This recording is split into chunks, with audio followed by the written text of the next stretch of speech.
where the rubber always meets the road, I think. Actually, I'm not even sure what that means. Heartland Newsfeed Radio Network, live at heartlandnewsfeed.com. Murphy's like, I'm a peaceful man. But but my goodness, that Super Bowl stuff was driving me nuts. And one thing the corn syrup thing has become a thing. The topic. Yes. But if you remember, there were two commercials in the first quarter. One was Bud Light decrying corn syrup. And two was Audi saying, a certain number of their cars were going to be electric by 2025 or 6. I'm like, man, this is a bad quarter for corn. Man. That was not good at all. But I did enjoy the national anthem. I was talking to Dale Dirkholz about that yesterday. Dale Dirkholz? And the suggestion that after the national anthem, it was all downhill from there. I agree. Uh-huh. Yeah. It was. Hey, we have to talk also. We go from your getting back in town to being on the stage at the Crown Plaza? That's right, Crown Plaza. Today? Last year it was downtown. This year it's out at the Crown Plaza in Springfield. Illinois Soy Advisor Soybean Summit. Starts at 8 o'clock, so you all get there, and it's a great lineup. And it's all day and full of great information. So looking forward to seeing a lot of folks down there. DeLoss is backed by popular demand as moderator. So check him out today in Springfield. Lots of news, weather, markets to come. This is RFD Illinois.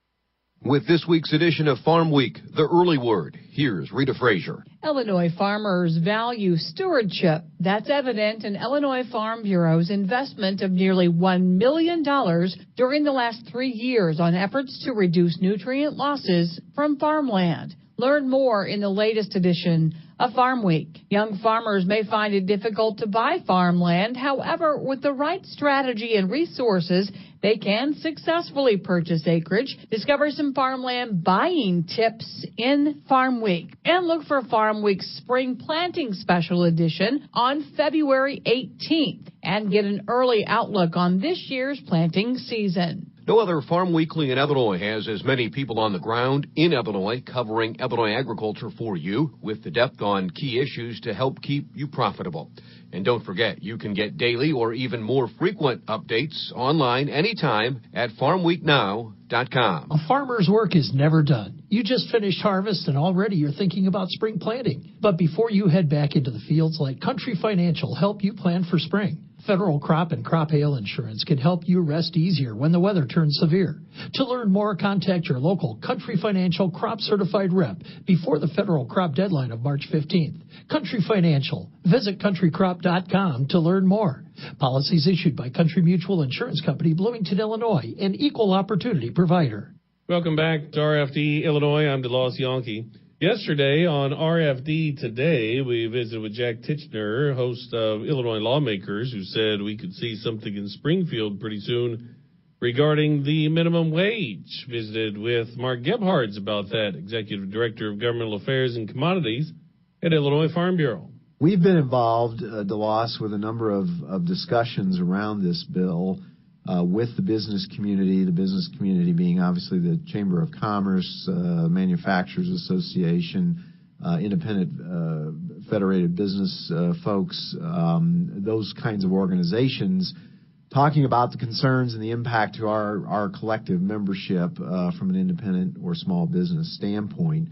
Knowing that the governor and other key leaders in the General Assembly are very focused on trying to increase the minimum wage and understand, obviously, the cost of living and things like that continue to go up. So it's been a discussion. We've been at the table. We've been looking for a way to try and find a compromise, if you will, to this situation. But again, our policy is very clear. We do oppose the proposed increase.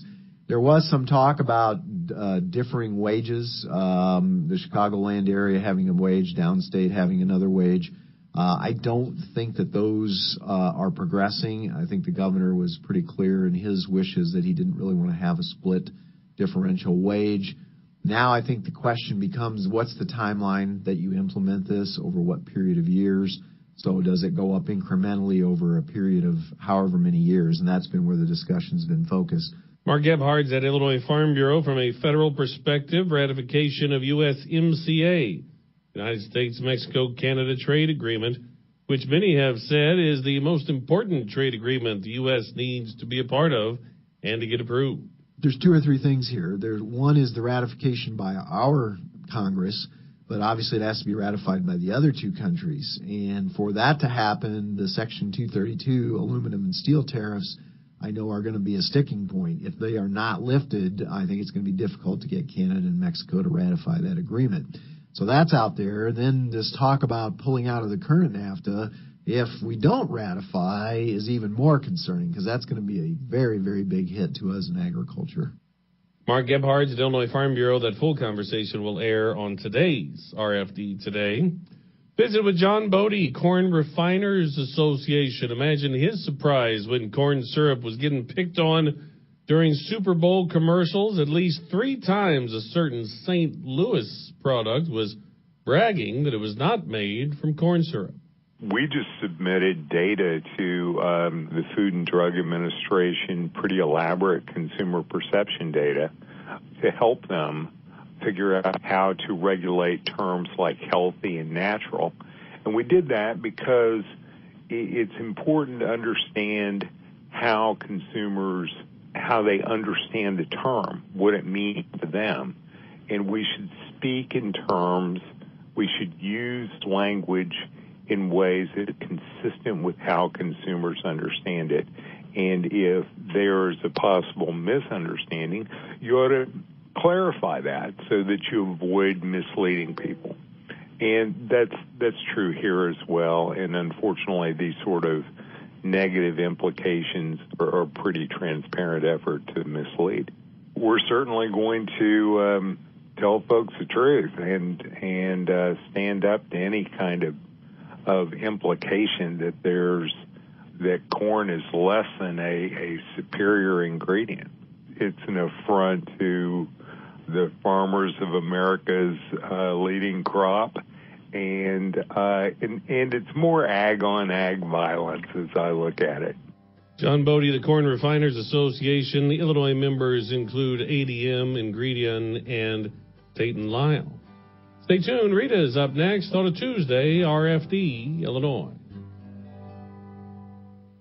All ag. All Illinois. All now. There are a lot of smartphone apps out there, but do they have what's important to us here in Illinois? The Farm Week Now app does, and it's always at your fingertips. All ag, all Illinois, and 24/7 where and when you need it for free. Go to your app or Play Store on your smartphone, hit search, type in Farm Week Now, that's one word, and download it today. Brought to you by Illinois Farm Bureau, where we're all about farm, family, and food. Corn. Thanks to Illinois corn farmers, you can see it just about everywhere here in the land of Lincoln. What you may not know is the unexpected places you can find corn, like your gas tank. 97% of all fuel sold in the U.S. is a 10% ethanol blend. And here in Illinois, we're a top producer of ethanol. Not only does it drive your car, it drives our economy. Be sure to proudly choose an ethanol blend at the pump the next time you fill up. Illinois runs on homegrown corn and Illinois-made ethanol. Visit ilcorn.org to find out more. A message from Illinois corn farmers and their checkoff. And now, another episode of Ill Soy Advisor Profitability Radio, brought to you by the Illinois Soybean Checkoff. IllSoyAdvisor.com is your best source for soybean management information. With Tim Skates, who farms with family and extended family in White and Gallatin counties. They use irrigation from groundwater wells to help the crop along. Irrigating soybeans requires some close management for crop development. We usually try to irrigate around 30 to 40% of our soybean acres each year. It's a little harder to predict the response of the soybeans to the moisture that we give it. You know, they need it at several different growth phases, you know, nearing when they emerge and close to when they flower, and then again when they're filling the pod. It's when, you know, we'd like to have it, and we'd rather rely on the rainfall, but we don't always get it, so that's when we try to supplement with the irrigation systems that we have. Skates says there's plenty to watch when irrigating soybeans. He doesn't want to create an environment for fungus that would later hurt the crop. Irrigating too much can use costly energy, and it could create erosion and nutrient loss. We do have some soil moisture probes that we use to kind of guide us, find out kind of where the moisture is, if it's just in the upper crust of the soil or if it's down around the root system, so we can kind of gauge about how much water we are getting down to the roots, and that way we can either water more or less, kind of depending on kind of what that guide tells us. Tim Skates farms in White and Gallatin counties as part of a multiple family operation. Tim's a former ISA board member representing District 16 in southern Illinois. Remember, soybean management pays. Visit ilsoyadvisor.com for more recommendations. That's ilsoyadvisor.com. Funded by your Soybean Checkoff. We're back here on RFD Illinois. I'm Rita Frazier. President Trump plans to press key issues of importance to agriculture in tonight's State of the Union address. RFD Washington correspondent Matt Kay reports. Trump, in his third primetime address to the nation from the U.S. House chamber, will call on Congress to work with him on several fronts: infrastructure, lowering health care costs, immigration reform, ratifying the U.S.-Mexico-Canada trade deal, and confronting China on unfair trade practices. But Trump will continue to face a hostile reception from Democrats amid a fierce standoff over his efforts to build a border wall and the longest ever government shutdown, with another shutdown deadline on the 15th. American Farm Bureau trade advisor Dave Solmonson says politics is key for doing things like trade deals, including ratifying the USMCA. That got bipartisan support. It was certainly a long-term talking point for a lot of people on the Democrat side. I think they're willing to engage on the agreement, but you have to have the right political environment. AFP's Director of Advocacy and Political Affairs, Cody Lyon, says much will depend on how aggressively majority House Democrats investigate the president and his administration. Incoming chairs are just chomping at the bit to start their investigations of the president on a variety of different areas.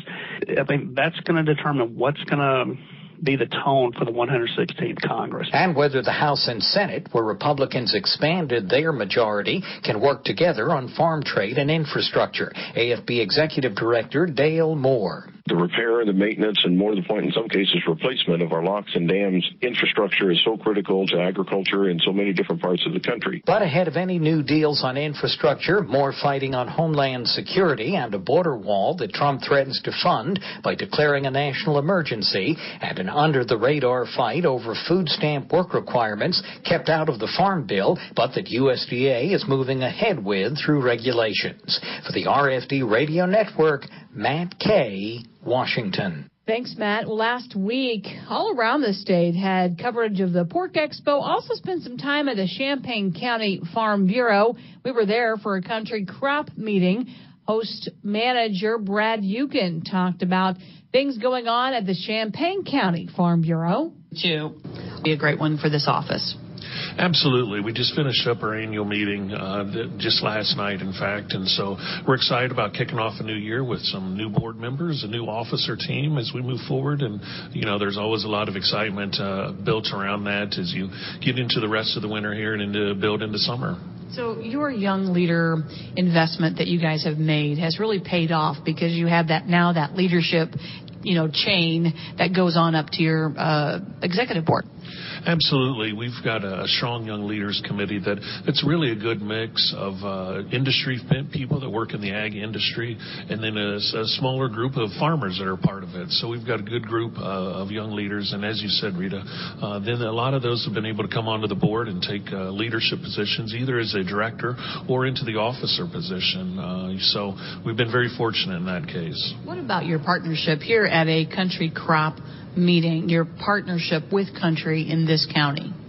Country's been a phenomenal partner for us over the past several years and longer for that matter, but we've really had a great partnership of wanting to do things and wanting to bring information to our members and wanting to share information back and forth so that we can provide our members and their clients the best information and the best opportunities to protect their assets as a farmer and also then just have that camaraderie with them so that we can kind of move forward and have that great relationship. Mm-hmm. It's very evident talking to agents all around the state and county farm bureau managers. You guys seem to be cut from the same cloth. Absolutely. Again, their support goes both ways for what we do. And, this is just one example. We've got later on in February, we're going to do a succession planning meeting with them, talking about, yes, some of the tools that Country Financial can offer to their clients and our members, but then also talking just about that difficult conversation sometimes it is when we talk transitioning that farm from one generation to the next. Brad Yukin, manager of the Champaign County Farm Bureau. Great things happening there. And he welcomed a new assistant in the last year. The new assistant Farm Bureau manager in Champaign County is Bailey Edinburgh. Let's break for markets and weather. With the RFD Ag Market Summary for this Tuesday morning, I'm Jim Taylor. Corn, beans, and wheat all steady on Monday. March corn closing at $3.79 1/4, up a penny. May corn up 1/2, $3.87 1/2, and July corn up 1/2, $3.95 1/4. March beans closing at $9.18 1/2, up 3/4. May beans up a penny, $9.32 1/2, and July beans $9.45, up 3/4. March wheat closing at $5.25 3/4, up 1 1/2. May wheat up 1 1/2, $5.29 3/4, and July wheat up 1 1/4. $5.33 1/4. March bean meal $3.10.60. That's down $1.20. March bean oil $30.13, up 24 cents. In current electronic overnight trading, March corn up 1/4. May corn unchanged. July corn $3.95 1/4, unchanged. March beans in the overnight up 1/4. May beans up 1/2, and July beans up 3/4, $9.45 3/4. March wheat in the overnight down a penny.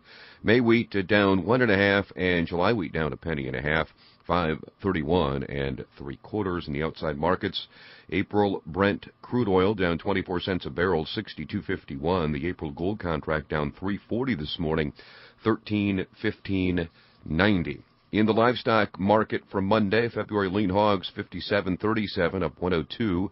April lean hogs up 292, 63.05. February live cattle 125.72, up 27 cents.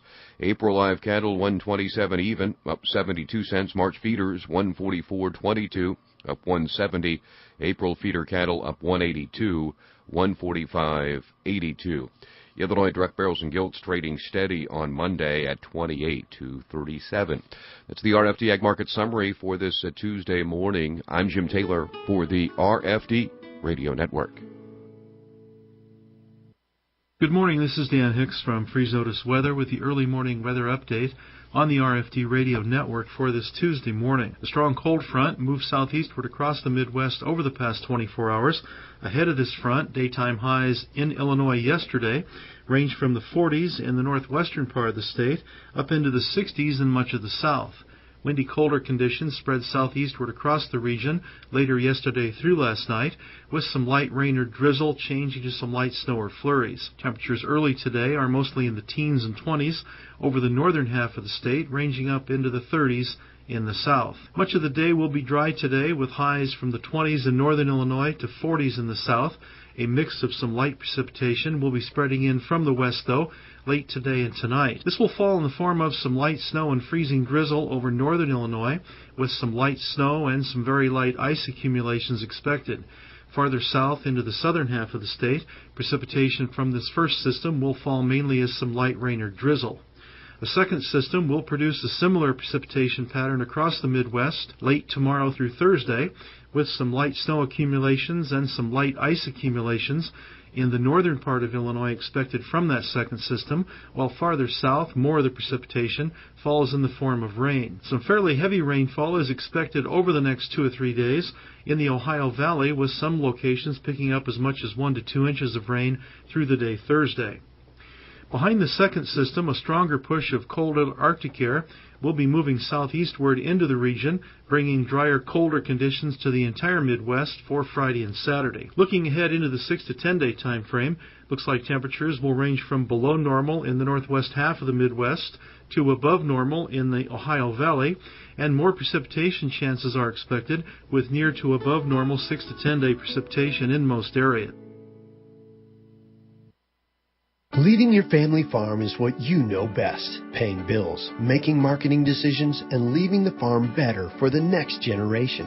Farm Bureau needs you to lead our organization and champion our legislative priorities. Farmers will be working with a new governor, Congress, and General Assembly. Illinois agriculture only remains strong when farmers realize this power and continue taking charge of change. Join us for the 2019 Governmental Affairs Leadership Conference. This one-day event takes place February 19th at the President Abraham Lincoln Hotel in Springfield. Hear from keynote speaker Jesse Waters, co-host of The Five and host of Fox News program Waters World. Don't miss this opportunity to cover policy information, state and national legislative updates, and end with a legislative reception with members of the Illinois General Assembly. Register today and start taking charge of change. Contact your county farm bureau or visit ilfb.org/GALC for more information. The USDA, National Agricultural Statistics Service, or NASS, recently mailed a survey to Illinois farmers that gives your farm a voice.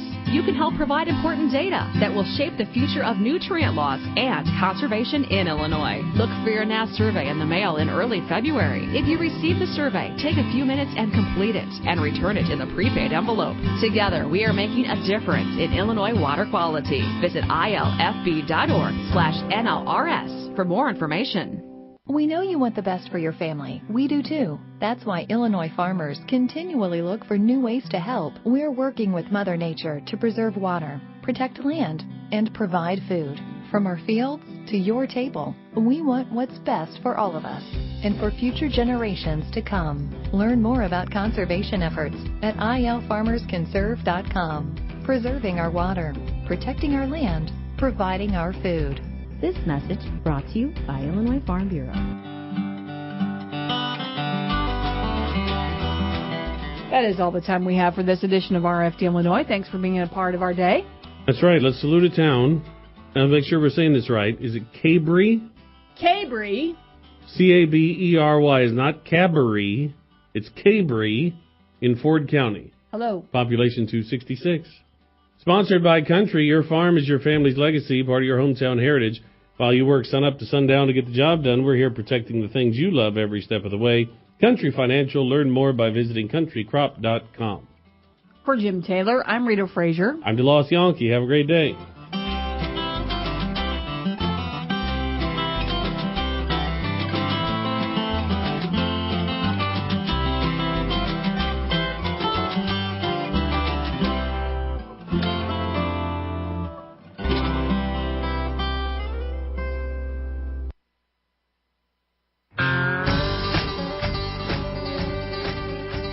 Thank you for joining us here on the RFD Radio Network. Hey, you know, a great way to reach farmers, reach those in agriculture, is through local radio. In fact, Rita, from the National Association of Farm Broadcasting, they have research that shows that farmers listen, 87% say they listen 3+ days a week, 74%